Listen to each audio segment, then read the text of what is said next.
How many promotions from success are you? What will you drive? You see, it's all up to you. You should put a lot of thought into what you consider success. Our world, this is a very important thought that you should extinguish. No one other than you should be able to tell you when you have succeeded. Only when you have taken the time to really think about what success means to you will you be able to truly find the happiness that comes with being successful. After you decide what success, no matter how far from or how close to your final goal you are, you have to celebrate each benchmark you achieve. When you do this, your brain subconsciously connects all the work you did to the pleasure of the success. After a couple of celebrations that are only about your success, you will grow to enjoy work more, because in the end, you know you will be successful from it. Here are a few guidelines you might want to consider when defining your success. One could be, to be truly successful means you have to do it ethically.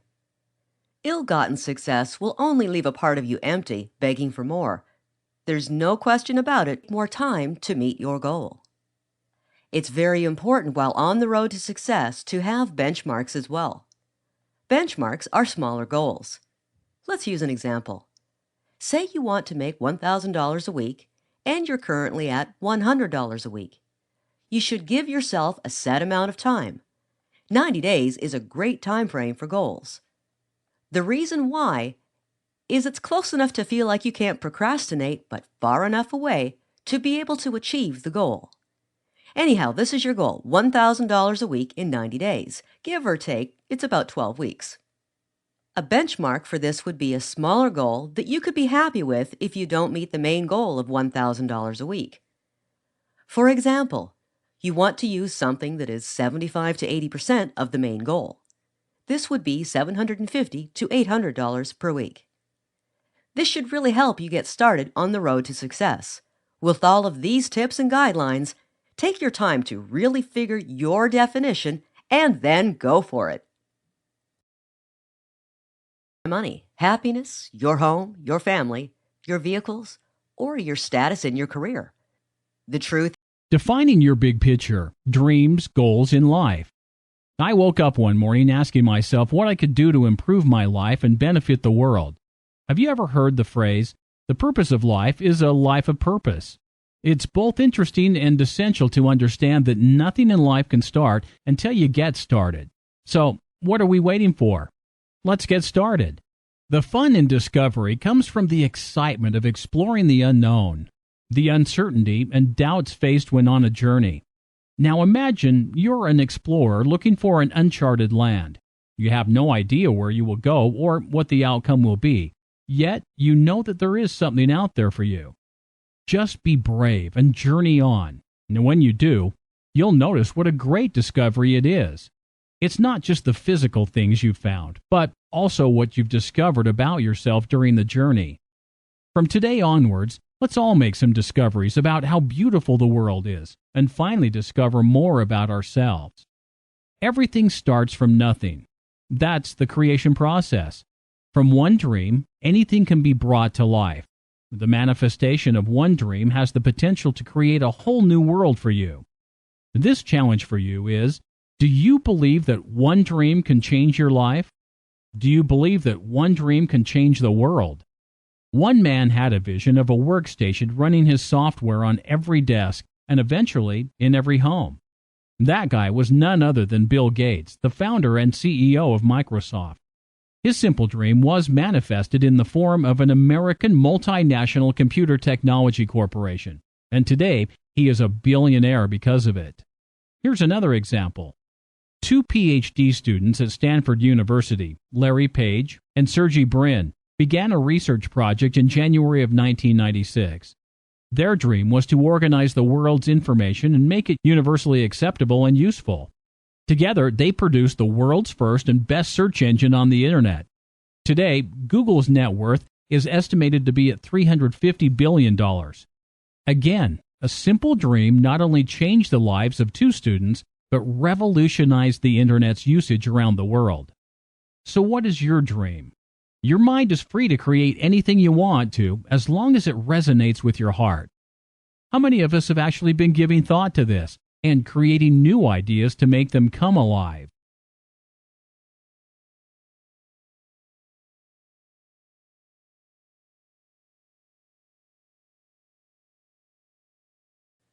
The first concept you must grasp in order to achieve great things is that you cannot do it alone.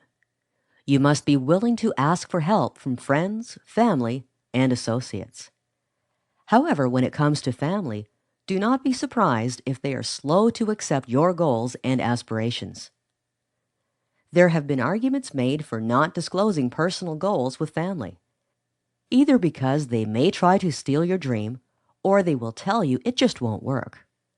Whether you decide to include your family or not entirely depends on your personality and the level of comfort you have with your family.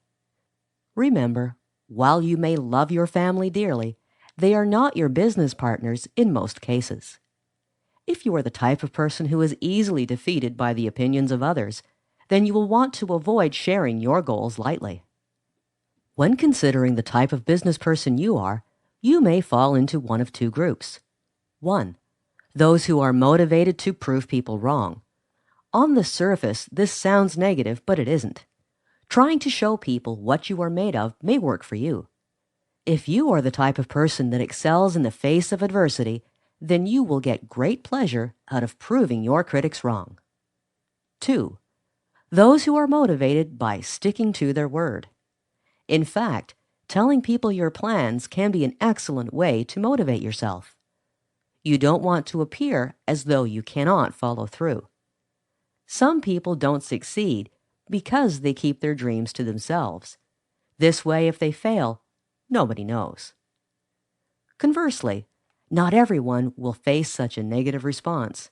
If you know the people around you will support you, then don't delay and let them know as soon as you can. That covers the personal aspect of achievement, but there are other areas as well. It is important to get support and to develop a team of people that will support each other in achieving their goals. This has been documented as being a mastermind group, but what they are called doesn't really matter. It's how you utilize the group that matters. After you have solidified your goals, you will want to select people to help you along the way, but not to be selfish. Find others that know what you don't, and on the other hand, know not what you know.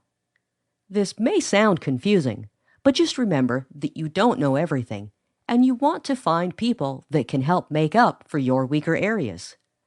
Create an inner circle of people that you can bounce ideas off of, look to for advice, and advise them on their ventures. Remember Dorothy in The Wizard of Oz? You think she would have made it back to Kansas without the help of her mastermind? Just as you should be helping people with their weak areas, the ride to the top will be more enjoyable. And once you arrive, you will have people there with you. One final group, especially for those in business, are customers and the public at large.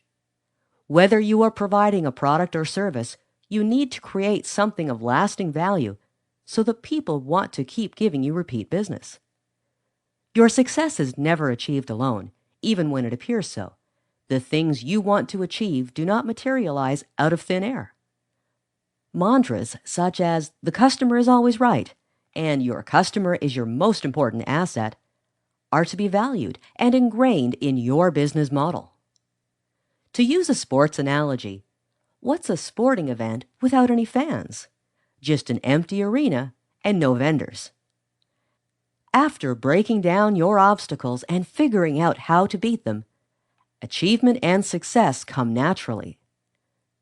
Most people cannot take their eyes off the intimidating big picture and break everything down nice and easy. Remember that great things are rarely accomplished by oneself. In order to achieve long-lasting success, you will need the help of others and the approval of your customers. Create a group of like-minded associates to advise you and give constructive criticism along the way. And do not be afraid to ask for help from family and friends, but heed warning that your ideas and goals are valuable and are not to be thrown around lightly. Why is procrastination destructive to our lives? Procrastination is subtle, really subtle. The way it works is so subtle that it eats away ferocious amounts of time and we don't even realize it. How innocent it seems to let time slip by. We deceive ourselves into dealing with it the next minute, next hour, or the next day or month. Somehow, we always feel that it will somehow get done by itself. Yet, at the end of the day, there still isn't enough time to get things done. We know that life gives us its fair share. 24 hours a day to the rich, poor, famous, invalid, busy, or lazy person. Time is fair in the sense that we have the choice to do exactly whatever we want with our 24 hours. You get only 24 hours, not a second more or less. What makes procrastination so deadly is the fact that life is full of sob stories on how people had such a wonderful plan and a great idea that somehow never came to life or conceptualized in the real world.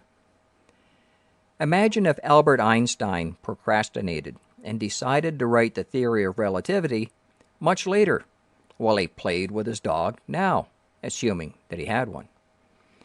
Or if Thomas Edison decided to invent the light bulb once he has got things out of the way.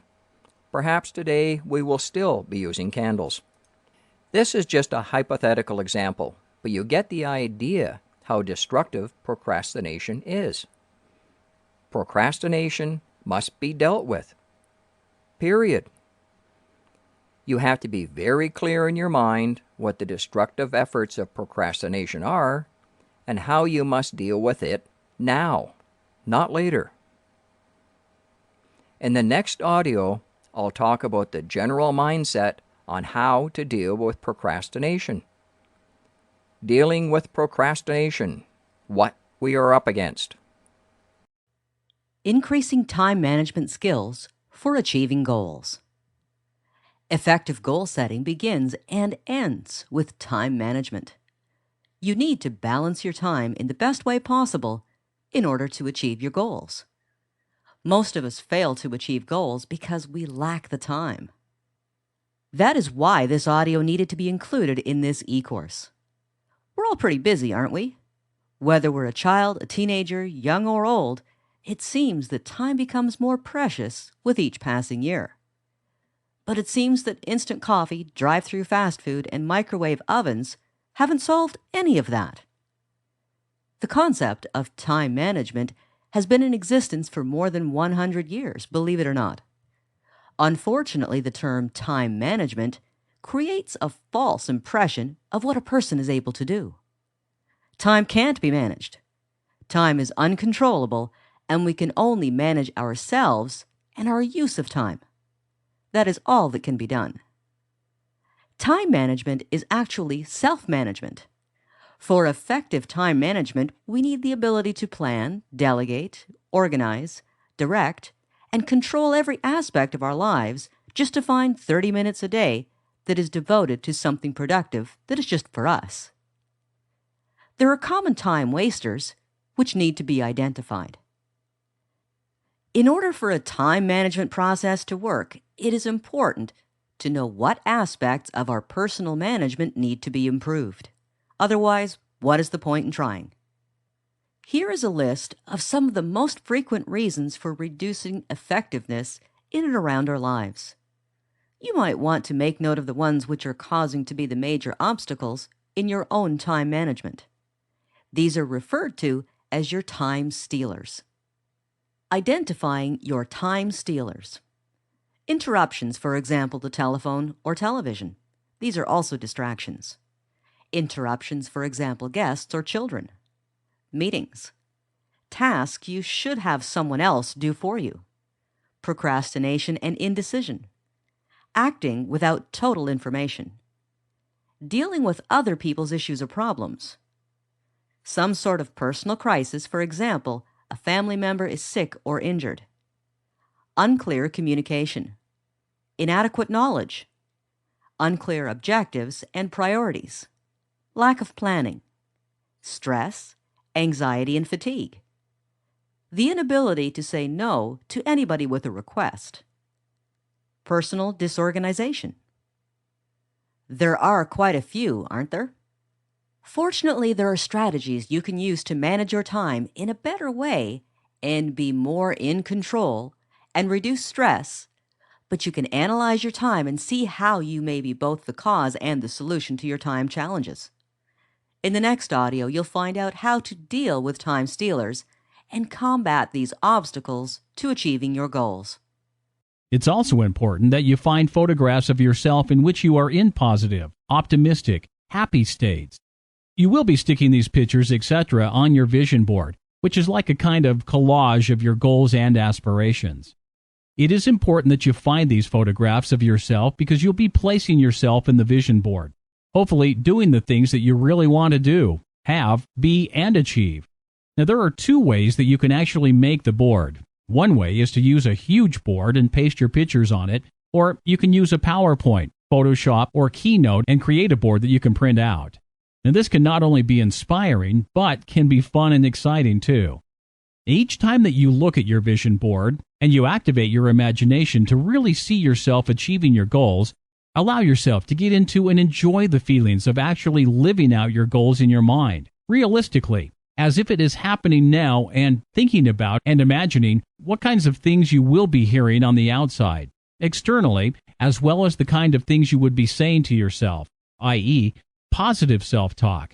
You will be powerfully programming your subconscious mind to take you effortlessly to the full and complete realization of the goals that you set yourself. It's important that you do not allow your vision board to sit around gathering dust. Rather, the daily study, the daily practice, and daily discipline of going back to your vision board, having it in a place where you'll see it at least twice per day. For example, on your dressing table or above or beside your bathroom mirror, will help you to realize your goals much faster, with less effort, and in positive, empowering ways. Continue to pursue this daily exercise of using your imagination to help you and your unconscious mind to focus on the achievement of your goals. In summary, make a list of your goals. Go out and find magazine pictures, photographs, including of yourself, and design empowering affirmations, words or prayers that remind you in verbal format of what you're trying to achieve. Put yourself into a collage using what you have found, and you have a vision board on your hands. The fun part, and the part that is most left out of teaching about vision boards, is the vision part, or, as the author has heard it said by wealth mentor Leslie Feiger, imagineering, because it encompasses not only visual imaging, but tricking the mind into believing that the goal you want to achieve is actually being achieved right now, in this moment. And this should be done daily, and each time should feel terrific as you experience yourself actually achieving your goals as a very real, imaginary experience. So allow yourself to have fun and enjoy the process of designing new life experiences that will enable you to have your dreams come true. How to finish what you start. In the last audio, we started to talk about some of the destructive aspects of procrastination and why we procrastinate. Today, we will identify the 3 major types of procrastinators. It's true that busy people can be the worst procrastinators. Every time to speak with them, they are busy, busy, busy. Always in a hurry, they are constantly rushing around. In some cases, the reason is that subconsciously it makes them feel superior to be doing many things. But in reality, they are simply poor managers of their time. They are inefficient at time management and often highly disorganized. If this is you, then it's very important to take an inventory of what you're doing and to improve your organization and time management skills. However, time management is not the cure.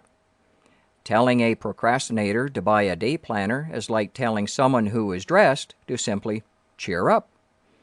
However, improving one's organizational and time management skills are completely doable tasks. For example, Do you understand the subtle difference between doing things right and doing the right things?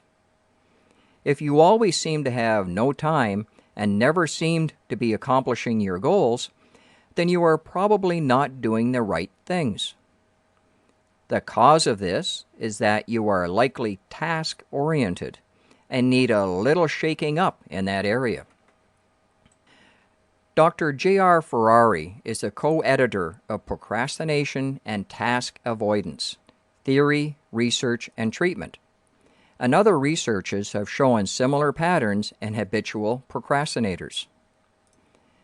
The three types of procrastinators are: arousal procrastinators are thrill seekers who get a rush from leaving something until the very last minute and then working like a whirlwind to complete the task. The second is avoidant procrastinators. They are insecure. They shirk because they fear failure. The final type is decisional procrastinators. They seemingly can't make a decision, and in their mind, not making a decision absolves them of the responsibility of the outcome of events.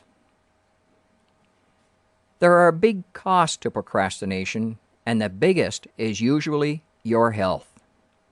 Colds, headaches, stomach issues, and neck or back pain are just a few examples of the health costs that procrastinators pay. They lead very stressful lives, and procrastinators tend to consume more alcohol among those who drink. It's another example of coping mechanism that is in place to disengage from the feelings of stress and avoidance. Time management and how it impacts goal setting. In the last audio on goal setting, we started to talk about time management. Now that we have identified how time management skills affect achieving goals, let's go into this in a little more detail. 1. Shifting priorities and crisis management. Management guru Peter Drucker says that crisis management is actually the form of management preferred by most managers. What is ironic is that actions taken before the crisis could have prevented it in the first place. 2. The telephone. Have you ever had one of those days when you just had to answer the phone with "Grand Central Station, how can I help you?" The telephone, which can be our greatest communication tool, can be our biggest enemy to effectiveness if you don't know how to control its hold over you. 3.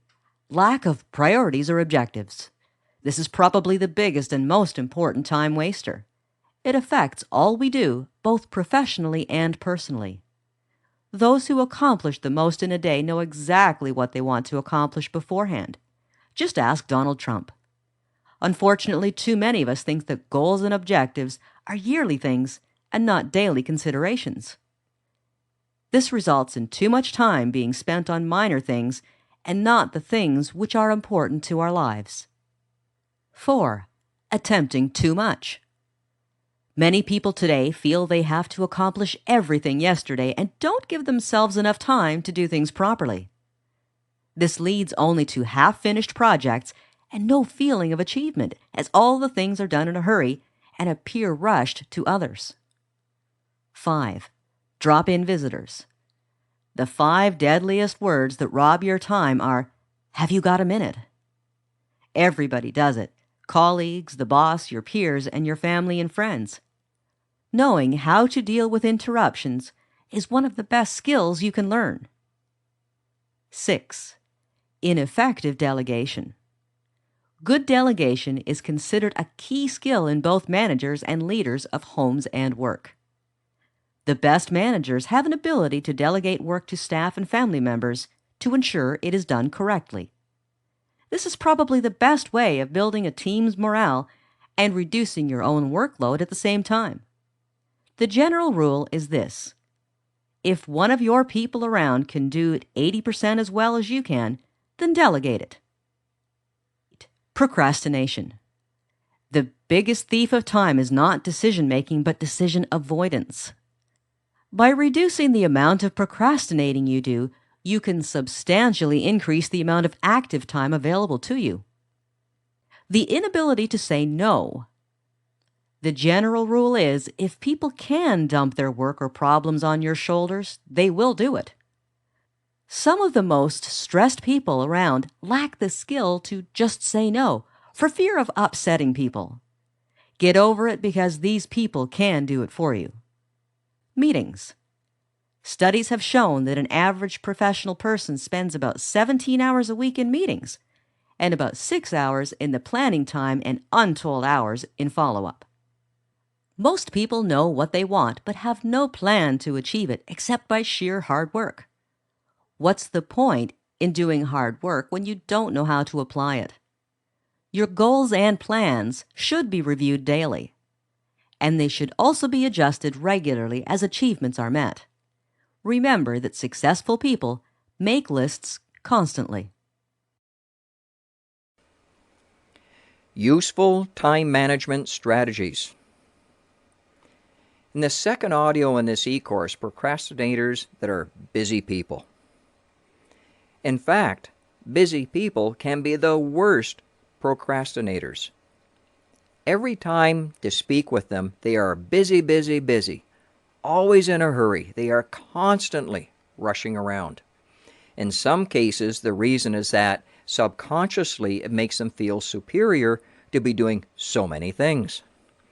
But in reality, they are simply poor managers of their time. They are inefficient at time management and often highly disorganized. You can sit down and analyze, read a dozen books about self-motivation, and even talk to others about it, but it all counts for nothing if you don't take practical measures. As a matter of fact, you have made tremendous progress fighting procrastination by listening to this audio series so far. If you have completed the course in 5 days, congratulations! If you are listening to this after 5 days, shame on you.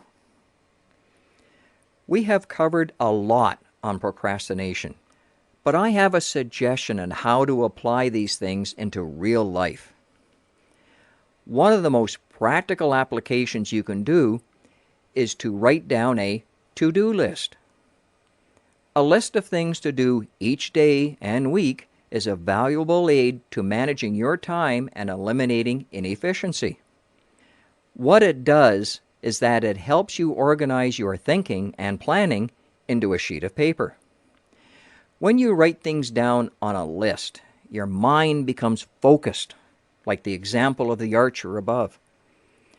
Your subconscious mind starts formulating strategies and creating solutions on how to solve your problem because it is narrowed down to something small and easy to read. I have already said everything that I can say for now. It is all up to you to make that decision, and that decision is to overcome procrastination once and for all. Take action now and don't procrastinate.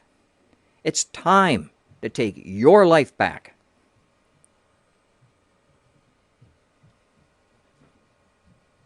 Unleashing your creative powers. Have you noticed that whenever humans are faced with a crisis, they always find a solution? There's never a lack of resources, only a lack of creativity. Today, we're going to talk about your mind and the creative process. The very first thing you can do to help yourself is to ask. It's that simple. In the Old Testament of the Christian Bible, the words of Jesus perfectly capture the essence of this idea. Ask, and it will be given to you. Seek, and you will find. Knock, and the door will be opened to you. For everyone who asks receives, and he who seeks finds, and to him who knocks it will be opened. So here's how we can start. Think about a few problems that you are currently facing and ask some empowering questions about them.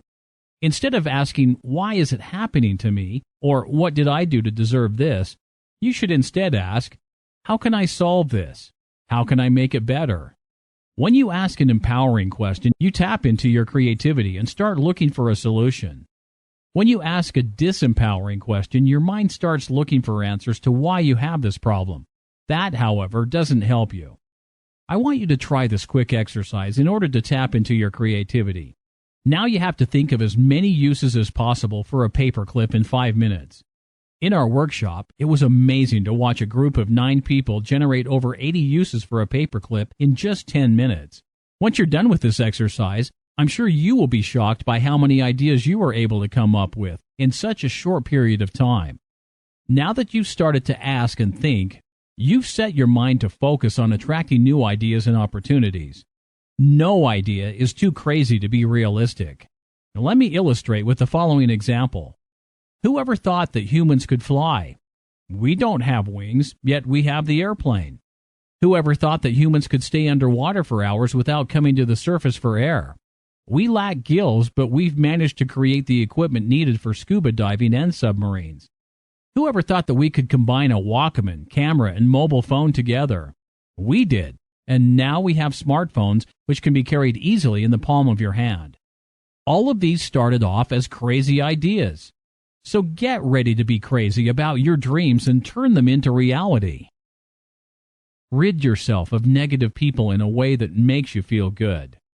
Why is detoxing to rid yourself of negative people important?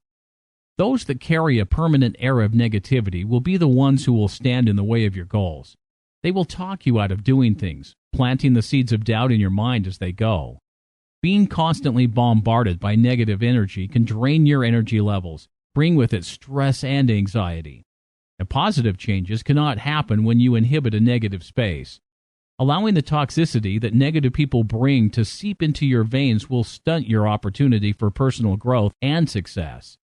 And when negative people are removed from your life, it opens up space that positive people can move into, bringing with them encouragement and support. The process of detoxifying negative people from your life. Step 1. Come to the realization that you are worth it. If you want to achieve goals and become a better person, you need to believe that you can do it. Cutting loose the anchor of negativity that is pulling you down will help you get where you want to go that much faster. How do you come to this realization? Start by making an active choice to commit yourself to what it is you want from life. Don't let anyone stand in the way of that. If there are negative people in your life, ask yourself the following. What sort of effects are those negative people having on your life? What are your goals and how much do you want them? Are negative people stopping you from reaching those goals? And step 2, identify the negative folks. You start to feel worse the moment you start talking to toxic people. They suck all your positive energy and leave you feeling miserable. They will quickly shoot down any type of idea you suggest, and they will question everything you say or do. Try to convince you that making a change will be the worst possible idea you've ever had. It's not always easy to spot when you are doing this, as they will sometimes make it sound as though what they are saying is positive. And what they are really doing is filling your head with doubts and do nothing but make you feel totally insecure about yourself. You need to learn to identify when this is happening, as it is the only way you will spot the negative people that need to go. And step 3, get them out of your life. This can be done in any way that you think will be effective. Ignore their calls and steer clear of them. It's okay to be apologetic for your actions, but you do not need to defend what you're doing. Do not resort to rudeness or hate, but rather let them go with love. You may even allow them back into your life if they're able to get rid of their negativity and adopt a new attitude in the future. Step 4. Don't give in to guilt. Remind yourself that you are worth it, and don't give your actions a second thought once they're done. It may feel as though you are abandoning these people, but that is simply not the case. You're merely letting them go so that they can find their own way, and you can find yours. You might even have tried to help them in the past with kind words and encouragement, but all to no avail. Now, there comes a time when you have to cut your losses and move on. It's up to you to do what's best for yourself, not others. And it is human nature to grow and change throughout your life, with many people falling out of your life as those changes hit. And step 5, prepare to be positive. Replace the toxic people with those who are positive and willing to be supportive of your goals. These people will offer words of encouragement in everything that you do, even if some of those things are a little scary or risky. Positive people are up for and willing to try anything, and they are the ones that usually succeed when they try. There is a concept known as guilt by association. This is an unfair way of assuming someone is doing bad things based on the company they keep.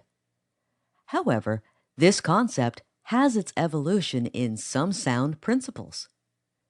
Principles that must be understood for true success. Let's take a look at achievement by association. It's the little things that can add up. What we watch and listen to embeds itself in our subconscious. You can make your own choices, but often these things are experienced mindlessly. We hear a good beat or laugh at a sitcom, but never step back to understand what it really means. This is not being judgmental, just a fact. Nobody is telling you to stop watching and listening to the things you enjoy. Just keep in mind that one little lyric here or off-color joke there will eventually be expressed in our behavior if we let it go unchecked. Negative influences have a way of taking a firmer hold than positive ones. Do not look at this fact with a defeatist attitude, but rather as a precaution. You need to add much more positive input to make up for the negative. But the good news is that the positive input is more uplifting and will just make you feel better. One way to counteract these negative influences is to read positive books. This helps put more good stuff into our minds. If you can tip the balances in favor of positive input, then logically, that will come through in your behavior as well. The people you hang around with play a major role in your self-development. And this isn't just in your private social life. It also extends to the people you hang around with at school, church, and your career. Think about this. Do you ever wish people would stop gossiping so much? Then stop hanging around people that gossip. Seek out those people at work and play who are most likely to help you achieve the things you want. Mentors are those people that have achieved some of the things you want to achieve. They will guide you and give you advice, but more importantly, they will hold you accountable. This can have a very positive psychological effect when you are faced with negative inputs that are within your control. Having a knowledgeable mentor is priceless. There's one more thing that you need to consider when it comes to positive association, and that is yourself. More specifically, the things you tell yourself. It doesn't matter how much positive input you are giving yourself if you keep thinking it's nonsense, or you are somehow doomed to fail anyway. It seems fitting that the most powerful element of success is the one that nobody else can do for you. Why does this matter? Because reaching the higher levels of achievement is always met with obstacles. That's why so many people never make it that far. Once they encounter an obstacle, they quit. But if you have the right mindset, then you will welcome the obstacles because you recognize them as a sign of progress. Not only will you understand their significance, but your positive mindset will help you get beyond them without causing you undue stress. Just as listening to certain song lyrics or watching negative TV programs is a habit, so is turning to positive influences. You can begin achieving greater things once you understand how your everyday associations impact your life. As you add more and more positive input, you may find yourself saying or doing positive things you have never done before. When this happens, you will truly understand the power of mastering this skill. Get rid of the idea of guilt by association and start achieving by association.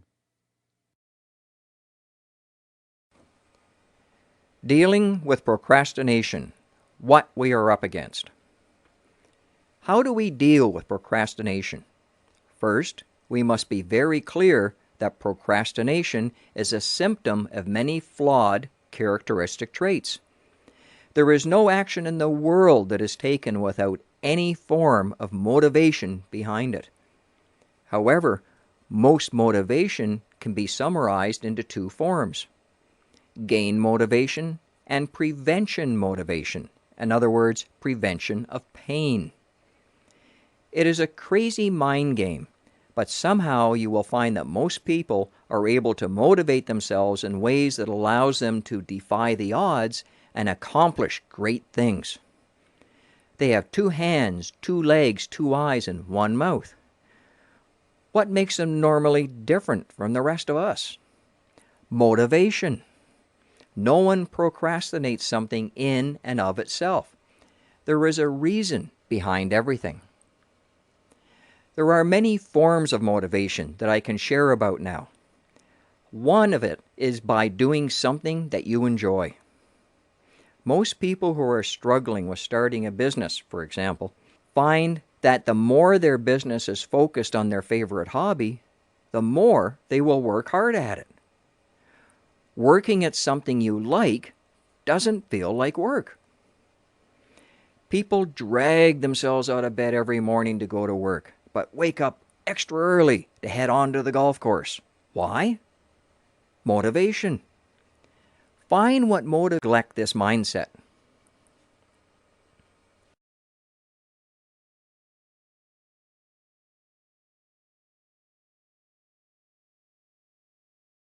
Setting goals for fitness and health. Health and fitness goals are certainly among the most common. After all, wouldn't most of us like to shed a few pounds or commit to something that would bring us the results of a fitness program? If this is you, here's how to go about setting goals for fitness and/or health. Begin by first deciding what it is that you want out of it. Do you want to improve your appearance, your physical skills, build endurance, flexibility or strength, or are you trying to lose weight? Make sure that the activities that you pick meet the goals for what you want to get out of it. Set yourself up for success. It's important not to destabilize your efforts with goals that are too long-term or impossible to attain. For example, I want to lose all my extra weight before summer is too unrealistic, particularly if you have a great deal of weight to lose and summer is just around the corner. Too often, goals are an end result of whatever program we choose and not a part of it. You have to make goals an active part of your life by creating goals that lead to the next goal. It is just like the backwards technique you may have already heard of. For instance, setting a goal to lose 10 pounds puts the goal at the end without putting too much pressure on you right away. You can add to this goal once it is achieved, and so on. Setting a goal to join an exercise class and attend it 3 times a week makes the weight loss goal a part of the program. You will have set a goal that is achievable almost immediately. This gives you a sense of accomplishment, which is an incentive to setting and achieving the next goal. Record your progress. Write your goals down so that you have something to look forward to as well as to look back on. To begin, map out no more than 8 weeks of activities towards your first fitness goal. Working within your lifestyle, decide on a regular program.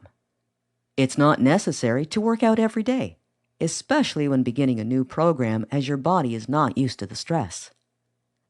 Our bodies become tired if expected to do hard work 7 days a week. Exercising every other day is a safe and realistic goal.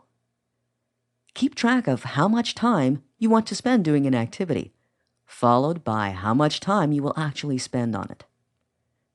Not everyone is looking at fitness and health to lose weight. Perhaps you are just looking to better your health. We tend to focus most on the area of our health in our lives when our health is already failing or is less than stellar. Unfortunately, it may sometimes take a life-threatening event, illness, or some type of physical rehabilitation to give us a wake-up call to make tough changes in our current health habits. We try to follow through on sound health principles such as enough sleep, a healthy diet, and plenty of exercise, yet we may not have the time in our busy schedule or have strong enough willpower to implement a balanced and healthy lifestyle. With the pressures of the fast-paced world in which we live, stress can set in and take its toll. Many of us spend a lot of time away from home. What that means is that we are eating on the road as well, which doesn't always offer us the best or healthiest choices.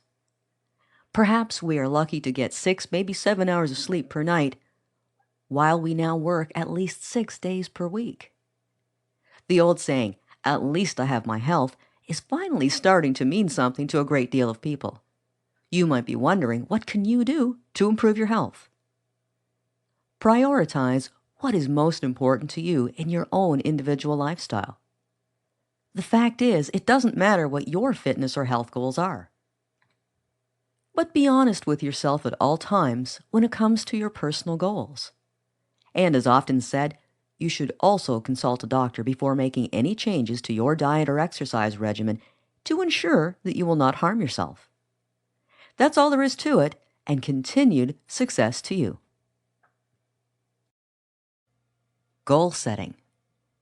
Have you heard that you're 97% more likely to achieve your goals if you write them down?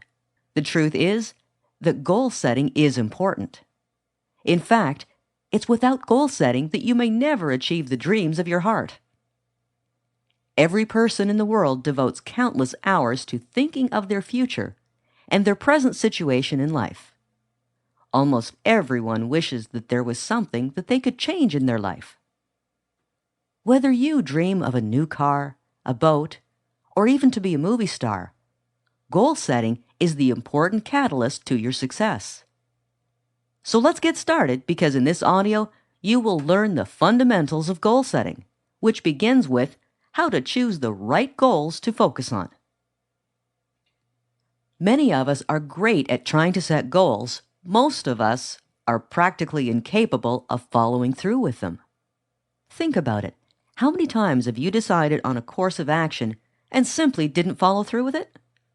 That's pretty much the norm for most people. Sometimes even setting goals at all is the harder part of accomplishing any. The easiest way of looking at this is to think of each and every New Year. What's the biggest topic of conversation every year on New Year's Eve? It's actually the resolutions. But most of us will only keep our resolutions for a short time. With each passing day and week, fewer and fewer of us stick to our plans, our goals. Sometimes setting goals alone is not the only problem that you must face. Sometimes choosing the right goals to begin with is harder. Basically, you can choose to work any goal that you feel is necessary for your health, stability, and happiness. Goal setting is nothing more than a formal process for personal planning. By setting goals on a routine basis, you decide what you want to achieve, and then move in a step-by-step manner towards the achievement of these goals. The process of setting goals and targets allows you to choose where you want to go in life. By knowing exactly what you want to achieve, you know what you have to concentrate on to do it. Goal setting is a standard technique used by professional athletes, successful business people, and high achievers in all fields. It gives you a long-term vision and provides you with short-term motivation. It helps to focus your attention and knowledge, which helps you to organize your resources. By setting sharp and clearly defined goals, you can measure and take pride in the achievement of these goals. You can see forward progress in what might previously have seemed a long, pointless effort.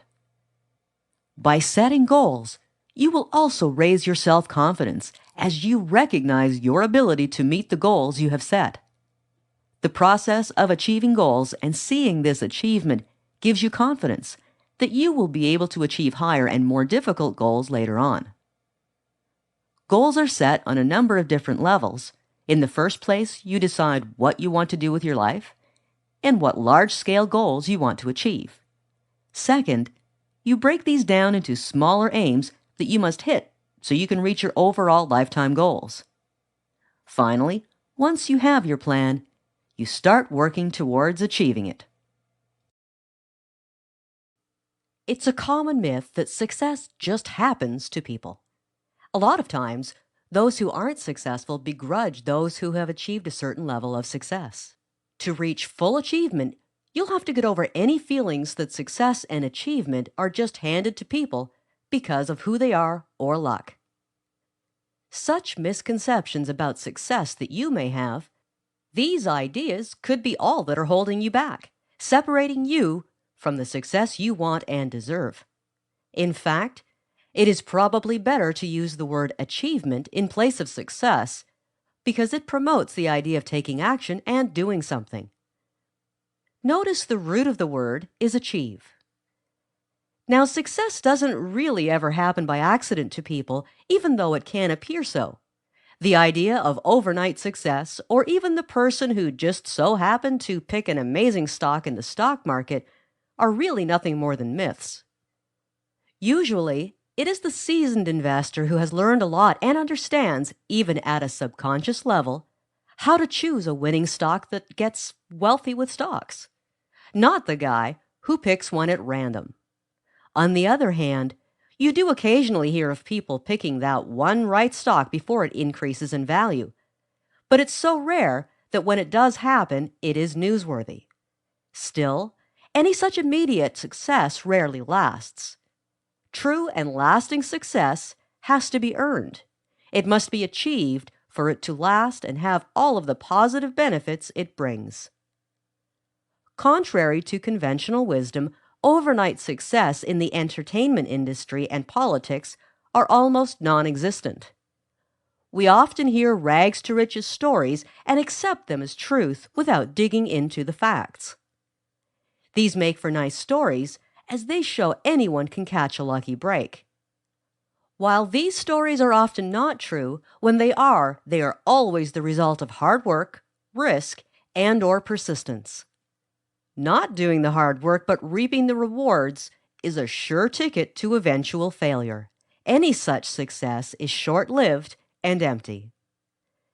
Now, for those who somehow beat the odds and become an overnight success, it is possible to maintain that success, but only if they're willing to do the work needed to maintain it. Any worthwhile achievement will take a lot of hard work, but if you have the right goal, motivation, and reason, success will surely be found by sheer persistence. Yet it may not seem like work at all. You need to be able to look at things with the right perspective. You're no longer doing work for the sake of work. You're doing it to achieve something good that you desire, and in doing so, you will be exposing yourself to opportunities when they arise. It is often said that opportunity knocks only once, but the successful achievers believe it may knock twice, but they never know if they missed that first knock. Those who are massive achievers, the ones who have reached the pinnacle of whatever field they are in, are those who are not just doing it for the right reasons, but those who are able to recognize and seize opportunities whenever they present themselves. For sure, sometimes those opportunities may not pan out, but they may even appear to be failures. But what does the successful achiever do? They take whatever they can get from these apparent failures and move on, stronger and better equipped for success than they were before. They then start looking for the next opportunity and seize it as well. Oftentimes, they will seem to fail to the casual observer. What they are really doing is failing forward. Whereas the average person may see failure as something holding them back, top achievers find value in them. They keep trying, they don't give up. After all, they know what they want and they'll get it, and something as common as a failure isn't going to hold them back. It is these things that make people appear to be overnight successes. But those who are quick to label people as such are the same ones who don't want to do the hard but rewarding work that it takes to achieve true success. Visualize the life you truly want. People who are successful often employ the visualization process. If there's something you truly want, you need to put that big brain of yours to work. Imagine what you want is right in front of you, or create the path to get there in your mind. Dream about what you want and create pictures in your mind that show how it all develops. You need to be in the proper mindset to do this, which can be achieved using the following relaxation techniques. Move to a quiet place where you can remain undisturbed for about a 30-minute period of time. Sit in a comfortable chair, back straight, and feet on the floor. You also have the option of lying down, although it is important that you only do so if you can guarantee that you will not fall asleep during this period of relaxation. And once you're comfortable, close your eyes and take a few deep abdominal breaths. Breathe in through your nose, allowing your stomach to push out slightly. The goal here is to loosen up the diaphragm so that more air can enter the lungs. Hold your breath for the slightest of moments before allowing it to slowly escape through your mouth, bringing your stomach back to its normal position. In order to ensure that the proper breathing technique is being used, place a hand on your stomach so that you can feel the movements. Taking the time to perfect your breathing will make your visualization process easier each and every time. In your head, count backwards from 25 to 1, breathing deeply as you do so. If you haven't reached a relaxed state by the time you get to 1, try again. Only this time, start at 50 and count back. As you perfect the technique, you might find that you don't have to start with such a high number in order to become completely relaxed. Once in this state, think of something that you already have, which could be anything from your car to your job, or even just the roof over your head. Pay attention to how your mind and body reacts to possessing something with such total certainty. There will be no feelings of stress or anxiety when you think of these things, just the pure certainty of knowing. Allow yourself time to get used to this feeling and to fully embrace the serenity of it.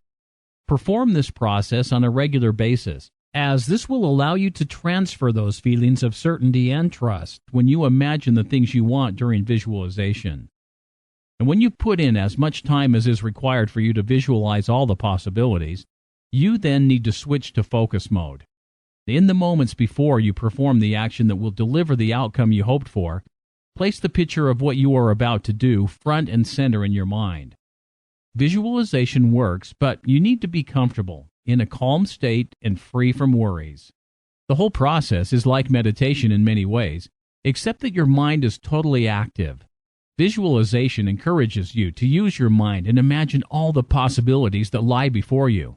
Meditation, on the other hand, requires you to basically cast all that aside and focus on a single thing. Achievement is not just getting what we want, but also getting ahead. It's difficult to advance our lot in life if we lack character. Character is the result of habits, but those with poor self-esteem may believe habits are the result of character. To the outside observer, this also seems true, and to some degree it is. After all, who would think a person that succumbs to destructive or poor habits could also have a strong character? To be clear, our habits do not always reflect our character, and here's why. The difference is in our personal perception of what our habits are. A person with a weak character will not recognize that their habits are bad, while a person of stronger character will recognize they are partaking in bad habits, but simply don't know how to change them yet. There are 3 things that contribute to our character and habits. Let's look at them and how they play a role. Heredity. While it is true that you cannot choose your family, it's also true that you can be aware of any influence they have. If their influence is negative, you'll have to be firm when they try to tempt you into bad habits. That doesn't mean you should stop loving them or ignore them, but be aware of their influence on you. Our families contribute to the makeup of our character. How can you get rid of the bad ones? It will take some effort, as you can't change your genetics. In a moment, we will look at other areas that are more in your control. For now, choose to focus more on your family's positive influences and downplay the negative ones. This way, you'll be thankful for the good traits you have inherited and be able to put them to work for you. Environment. When it comes to character, your environment can play a huge role. Environment doesn't just refer to your physical surroundings, but also your social. Physical surroundings have an influence on our habits and character, but not as big as you may think. Many great people have lived in terrible surroundings. War, poverty, and suppression were not able to stop some of the world's best people. They prove that your surroundings can actually build character by making you stronger. And this is where habits really come in. If you have poor mental habits, you can let subpar surroundings affect you negatively, using them as an excuse for failure.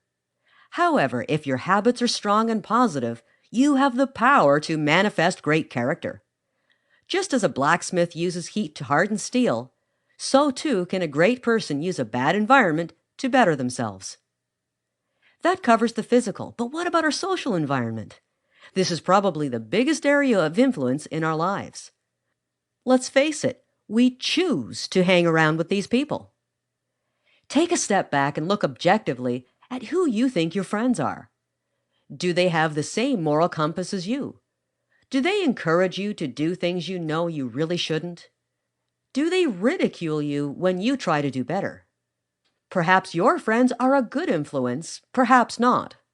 Just look at your closest friends and you will get a good idea of the person you are now or will soon be. If that doesn't fit in with your vision of achievement, then you will want to broaden your circle of friends to include the right kind of people. Education. In this sense, education refers to the things we learn. Obviously, this means not limited to the things we learn in school. We also learn a lot from experience and circumstance. In a way, it's education that really molds our habits and character. And that's good news too, because you can also educate yourself to develop better habits and character. Reading is an excellent way to do this. Fill your mind with good things and put what you learn into action. However, you can also re-educate yourself by being open to new experiences. Ask yourself what you need to do to change a bad habit, or what you could do to build character. Often the answers lie within us if we are able to be honest with ourselves. When it comes to achievement, a strong and good character is vital. Habits, good or bad, are a reflection of character. Finding the areas of influence in your life will help you develop the character you need to move ahead.